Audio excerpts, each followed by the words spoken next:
The Walrus and the Carpenter by Lewis Carrol. The sun was shining on the sea, shining with all his might.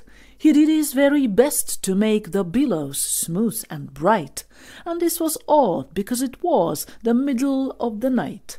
The moon was shining sulkily because she thought the sun had got no business to be there after the day was done.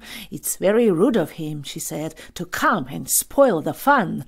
The sea was wet as wet could be, the sands were dry as dry. You could not see a cloud because no cloud was in the sky. No birds were flying overhead, there were no birds to fly. The Walrus and the Carpenter were walking close at hand. They wept like anything to see such quantities of sand. "If this were only cleared away," they said, "it would be grand. If 7 maids with 7 mops swept it for half a year, do you suppose," the Walrus said, "they could get it clear?" "I doubt it," said the Carpenter, and shed a bitter tear. "Oh, oysters, come and walk with us," the Walrus did beseech. "A pleasant walk, a pleasant talk along the briny beach. We cannot do with more than 4 to give a hand to each." The eldest oyster looked at him, but never a word he said. The eldest oyster winked his eye and shook his heavy head, meaning to say he did not choose to leave the oyster bed. But 4 young oysters hurried up, all eager for the treat. Their coats were brushed, their faces washed, their shoes were clean and neat. And this was odd, because, they hadn't any feet.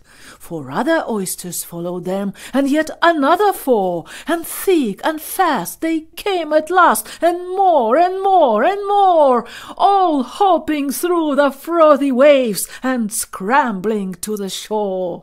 The Walrus and the Carpenter walked on a mile or so, and then they rested on a rock conveniently low, and all the little oysters stood and waited in the row. "The time has come," the Walrus said, "to talk of many things, of shoes and ships and sealing wax, of cabbages and kings, and why the sea is boiling hot, and whether pigs have wings." "But wait a bit," the oysters cried, "before we have our chat, for some of us are out of breath, and all of us are fat." "No hurry," said the Carpenter. They thanked him much for that. "A loaf of bread," the Walrus said, "is what we chiefly need. Pepper and vinegar besides are very good indeed. Now, if you're ready, oysters dear, we can begin to feed." "But not on us," the oysters cried, turning a little blue. "After such kindness, that would be a dismal thing to do." "The night is fine," the Walrus said. "Do you admire the view? It was so kind of you to come, and you are very nice." The Carpenter said nothing but, "Cut us another slice. I wish you were not quite so deaf. I've had to ask you twice." "It seems a shame," the Walrus said, "to play them such a trick, after we've brought them out so far and made them trot so quick."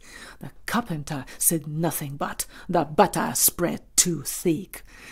"I weep for you," the Walrus said. "I deeply sympathize."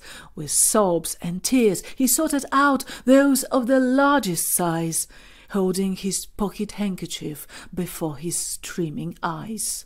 "Oh, oysters," said the Carpenter, "we've had a pleasant run. Shall we be trotting home again?" But answer came there none. And this was scarcely odd, because they'd eaten every one.